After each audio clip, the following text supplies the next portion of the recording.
ଜୟ Jagannath creative ଓଡ଼ିଶାକୁ ଆପଣଙ୍କୁ ସ୍ୱାଗତ କରୁଛି। ମୁଁ ଗଣେଶ ଦାସ। ଆଜି ଆମେ ଜାଣିବା ଯେ କିପରି ଭାବେ ଭୋଟର ଆଇଡି କାର୍ଡ ଆପଣ ଆମର ଇଲେକ୍ସନ ପଳେଇ ଆସିଛି। ଆମର ବିଧାନସଭା ଓ ଲୋକସଭା ଇଲେକ୍ସନ ଦିଟାକ ଇଲେକ୍ସନ ପଳେଇ ଆସିଛି। ଆଉ ବିଭିନ୍ନ ପ୍ରକାର ଡେଟ୍ରେ ମଧ୍ୟ ଇଲେକ୍ସନ ସବୁଆଡେ ହଉଛି। ଆମ ଓଡ଼ିଶାରେ ଏମିତି 25-26 ଏମିତି ଅଛି ଯୋଉ ଡେଟ୍ରେ ମେ ମାସରେ ଇଲେକ୍ସନ ହଉଛି।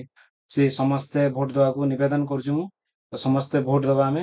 ତ ଭୋଟ ଦେବା ପାଇଁ ଆପଣଙ୍କର ଭୋଟ ପରିଚୟପତ୍ର ଥିବା ଦରକାର ଓ ନାଁ ଥିବା ଲିଷ୍ଟରେ ନାଁ ଥିବା ଦରକାର। ଓ ନାଁ ଆପଣ କିପରି ଭାବେ ଜାଣିପାରିବେ ଆପଣଙ୍କ କେତେ ନମ୍ବର ଲିଷ୍ଟରେ ନାଁ ଅଛି ଓ କିପରି କୋଉ ଜାଗାରେ ମତଦାନ ଆପଣଙ୍କର କେନ୍ଦ୍ର ପଡିଛି ସେ ବିଷୟରେ ଜାଣିବା ପାଇଁ ଆପଣ ଡିଟେଲ୍ସ ନିଜ ମୋବାଇଲରେ ଘରେ ଥିବା କମ୍ପ୍ୟୁଟର ମାଧ୍ୟମରେ ଜାଣିପାରିବେ। ସେ ବିଷୟରେ ଡିଟେଲ୍ସ ମୁଁ ଆଜି ଆପଣଙ୍କୁ କହିବି। ଓ ତା ପୂର୍ବରୁ କହି ରଖୁଛି, ଯୋଉମାନେ ଆମ ଚ୍ୟାନେଲକୁ ନୂଆ ଆସିଛନ୍ତି ତ ଆମ ଚ୍ୟାନେଲକୁ ସବସ୍କ୍ରାଇବ କରିବେ, ପ୍ଲିଜ ଲାଇକ୍ କରିବେ, ସେୟାର କରିବେ। ତା ସହ ଜାଣିବା କିପରି ଭାବେ ଭୋଟର ଆଇଡି କାର୍ଡ ଡିଟେଲ୍ସ ଜାଣିପାରିବେ ଓ ମତଦାନ ସେଣ୍ଟର ମଧ୍ୟ ଜାଣିପାରିବେ। ତ ଆପଣ ପ୍ରଥମ ଗୁଗୁଲ କ୍ରୋମକୁ ପଳେଇବେ ମୋବାଇଲରେ, କେମିତି ସେଠି ମାରିବେ voter name search of Odisha. ପ୍ରଥମ ଲିଙ୍କ ଉପରେ ଆପଣ କ୍ଲିକ୍ କରିବେ। ପ୍ରଥମ ନାମ ଉପରେ କ୍ଲିକ୍ କଲା ପରେ ଆପଣଙ୍କର ଏଠି ଦେଖନ୍ତୁ ତିନି ପ୍ରକାର ଆପଣଙ୍କର ଡିଟେଲ୍ସ ଜାଣିପାରିବେ। ଗୋଟେ ଆପଣଙ୍କର ଆପଣଙ୍କ ଭୋଟର ଆଇଡି ନମ୍ବର ଦେଇକି ଜାଣିପାରିବେ, ଷ୍ଟେଟ୍ ଦେଇକି କ୍ୟାପଚା ଦେଇକି ଜାଣିପାରିବେ। ଡିଟେଲ୍ସ ଆପଣଙ୍କର ଗୋଟେ ଦେଖନ୍ତୁ ଏଠି ଲେଖି ସର୍ଚ୍ଚ ବାଇ ଡିଟେଲ୍ସ। ଆପଣ ସର୍ଚ୍ଚ ବାଇ ଡିଟେଲ୍ସ ଆପଣଙ୍କ ନାଁ ଗାଁ ଯେ ଭୋଟର ଆଇଡି ନମ୍ବର ନାହିଁ ମଧ୍ୟ ଆପଣ ଭୁଲି ଯାଇଛି, ହଜିଯାଇଛି, ଆପଣ ଷ୍ଟେଟ୍ ମାରିବେ। ଲାଙ୍ଗୁଏଜ ଆପଣ ଷ୍ଟେଟ୍ ମାରିବେ।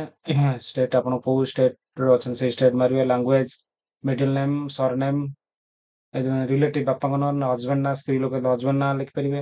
ଡେଟ୍ ଅଫ ବାର୍ଥ, ତାପରେ ଆପଣଙ୍କର ପୁରୁଷ କି ମହିଳା ଲେଖିବେ। ଏଠି ଆପଣ ଡିଟେଲ୍ସ କ୍ୟାପଚା ଦେଇକି ଆପଣ ସର୍ଚ୍ଚ କରିପାରିବେ। ଆଉ ଏଠି ମୋବାଇଲ ନମ୍ବର, ଆପଣ ମୋବାଇଲ ନମ୍ବର ମଧ୍ୟ ଦେଇପାରିବେ। ତ ସେ ବିଷୟରେ ଡିଟେଲ୍ସ ଆପଣ ଷ୍ଟେପ୍ ବାଇ ଷ୍ଟେପ୍ କହିବି, ୱାନ୍ ବାଇ ୱାନ୍।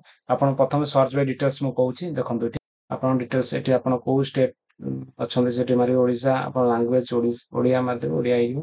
ଆପଣ ଫାର୍ଷ୍ଟ ନାଁ ଲେଖିଦେବେ, ତାପରେ ଏଠି ନା ଲାଷ୍ଟ ନାଁ ଲେଖିଦେବେ। ତାପରେ ଆପଣଙ୍କର ହଜବେଣ୍ଡ କି ବାପାଙ୍କ ନାଁ ଯାହା ଅଛି ଲେଖିଦେବେ, ଲାଷ୍ଟ ନାଁ ଲେଖିଦେବେ। ତାପରେ ଆପଣଙ୍କ ଜନ୍ମ ତାରିଖ, ଯଦି ଆପଣଙ୍କ ଜନ୍ମ ତାରିଖ ମେନସନ ନଥିଲା ଆପଣ ଏଜ୍ ଲେଖିପାରିବେ। ଜନ୍ମ ତାରିଖ ଯଦି ଦେଇଥିଲେ ଜନ୍ମ ତାରିଖଟା ଆପଣ ଏଠି ମେନସନ କରିଦେବେ। ଆପଣଙ୍କ ଲିଙ୍ଗ ଜେଣ୍ଡର, ଆପଣଙ୍କ ମେଲ୍ ଫିମେଲ ଯାହା ଅଛି ଆପଣଙ୍କର ଦେଇଦେବେ ଏଠି।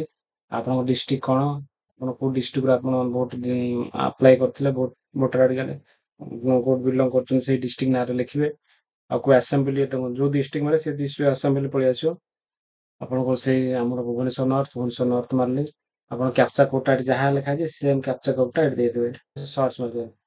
ସର୍ଚ୍ଚ ମାରିଲା ପରେ ଦେଖନ୍ତୁ ଏଠି ପଳେଇ ଆସିଲା ଆପଣଙ୍କର ଭୋଟର ଆଇଡି ନମ୍ବର। ଏଠି ଆପଣ ପ୍ରିଣ୍ଟ ଆଉଟ୍ କରିପାରିବେ। ଏ ଦେଖନ୍ତୁ ଆପଣ ଜୟଦେବ ବିହାର ଏଠି ଡିଟେଲ୍ସ ପଳେଇ ଆସିଛି। ଆପଣଙ୍କ ଡିଟେଲ୍ସ ପଳେଇ ଆସିଛି। ଏଠି ଆପଣଙ୍କ ନାଁ, ଏଜ୍, ଆପଣଙ୍କର ରିଲେଟିଭ ନାଁ ଡିଟେଲ୍ସ ଶୋ କରୁଛି। ରେଜଲ୍ଟ ଗୋଟେ ଶୋ କରୁଛି। ଆପଣ ଭ୍ୟୁ ଡିଟେଲ୍ସ ମାରିଲା ପରେ ଆପଣଙ୍କର ଏମିତି ଗୋଟେ ଶୋ କରିବ। ଆପଣ ଏଟାକୁ ପ୍ରିଣ୍ଟ କରିପାରିବେ। ଆପଣ ପ୍ରିଣ୍ଟ କଲେ ବି ଏଇଟା ମଧ୍ୟ ଆପଣ ଭୋଟ ଦେଇପାରିବେ, ସହାୟକ ହବ। ଆପଣ ପ୍ରିଣ୍ଟ କରିପାରିବେ। ଏଠି ଆପଣଙ୍କର ଲେଖା ହେଇଛି ଦେଖନ୍ତୁ ଆପଣଙ୍କର ଜୟଦେବ ବିହାର ପାର୍ଟ ନମ୍ବର 11। ଆପଣ କୋଉ ମତଦାନ କେନ୍ଦ୍ର ହଉଛି ଗଭର୍ଣ୍ଣମେଣ୍ଟ ସ୍କୁଲ ପ୍ରାଇମେରୀ ଜନତା ନଗର ସାଲେସି ଆପଣଙ୍କର। ତାପରେ ଆପଣ ଡେଟ୍, କୋଉ ଡେଟ୍ରେ ଆପଣ ଏଠି ଡେଟ୍ ଲେଖା ହେଇଛି। ଏଠି ଆପଣ ପୁଲିଂ ଡେଟ୍ ଲେଖା ହେଇଛି। ପୁଲିଂ କୋଉ ଜାଗାରେ ଆପଣ ଭୋଟ ଦେବାକୁ ଯିବେ, ମତଦାନ କେନ୍ଦ୍ର ଲେଖା ହେଇଛି ଏଠି ସେ ଜାଗାକୁ ଦେବେ। ଆପଣ କେତେ ନମ୍ବର ଭାଗ, 146 ଭାଗ ଡିଟେଲ୍ସ ସେଠି ଲେଖା ହେଇଯାଇଛି। ଏଇଟା ଆପଣ ପ୍ରିଣ୍ଟ କରି ନେଇପାରିବେ। ତ ଜାଣିଲେ ଏଇଟା ଗୋଟେ ବାହାର କରିପାରିବେ। ଆଉ ଗୋଟେ ହଉଛି ଆପଣଙ୍କର, ଆଉ ଗୋଟେ ହଉଛି ମୋବାଇଲ ନମ୍ବର ଦେବା। ଏଠି ମୋବାଇଲ ନମ୍ବର ଆପଣଙ୍କର ଷ୍ଟେଟ୍ ମାରିଦେବେ, କୋଉ ଷ୍ଟେଟ୍। ଆଉ ଗୋଟେ ବହୁତ ଇଜି ପ୍ରୋସେସ୍। ଏଠି ଆପଣ ମୋବାଇଲ ନମ୍ବର ଲିଙ୍କ ହେଇଥିବା ଦରକାର। ଆପଣଙ୍କ ମୋବାଇଲ ନମ୍ବର ଲିଙ୍କ ହେଇଥିଲେ ଗେଟ୍ ଓଟିପି ଉପରେ କ୍ଲିକ୍ କରିବେ। ଗେଟ୍ ଓଟିପି କ୍ଲିକ୍ କଲା ପରେ ଆପଣଙ୍କର ଓଟିପି ଯିବ। ଆପଣ ଏଠି ଆପଣଙ୍କର ଓଟିପିଟା ଦେଇଦେବେ, ସର୍ଚ୍ଚ କରିବେ। ଆପଣ ମୋବାଇଲ ନମ୍ବର ଦେଲା ପରେ ଦେଖନ୍ତୁ ଏଠି ପଳେଇ ଆସିବ ମୋର ଆମର ଫ୍ୟାମିଲିର ମୋ ନମ୍ବରରେ 3ଟା ଭୋଟର ଆଇଡି କାର୍ଡ ଲିଙ୍କ ଅଛି। ସେ ପଳେଇ ଆସିଲା। ଏଠି ଯୋଉଟା ଭ୍ୟୁ କରିବାକୁ ଚାହିଁବେ ସେଟା ଭ୍ୟୁ କରିପାରିବେ।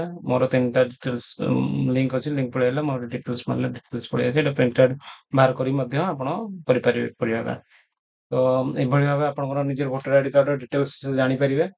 ତ କୋଉ ବୁଥ, କେତେ ନମ୍ବର ବୁଥ, କୋଉ ଏରିଆରେ ଆପଣ ଭୋଟ ମତଦାନ ଦେଇପାରିବେ, ପୋଲିଂ ମତଦାନ କେତେ ନମ୍ବର ପଡିଛି, ଆପଣ ଡିଟେଲ୍ସ ଜାଣିପାରିବେ ଏପରି ଭାବେ। ତ ଜାଣିପାରିଲେ କିଛି ଅସୁବିଧା ହେଲେ ମତେ କମେଣ୍ଟ କରିବେ, ମୁଁ ଆପଣଙ୍କ ଡିଟେଲ୍ସ ବାହାର କରି ମଧ୍ୟ ଦେଇପାରିବି। ଯୋଉମାନେ ଜାଣିପାରିବେ ନାହିଁ ମତେ କମେଣ୍ଟ କଲେ ମୁଁ ଆପଣଙ୍କ ଡିଟେଲ୍ସ ବାହାର କରି ଦେଇପାରିବି। ଭିଡିଓ କିପରି ଲାଗିଲେ ମତାମତ ଦେବେ। ଆଜି ପାଇଁ ଏତିକି, ରହୁଛି। ଜୟ ଜଗନ୍ନାଥ।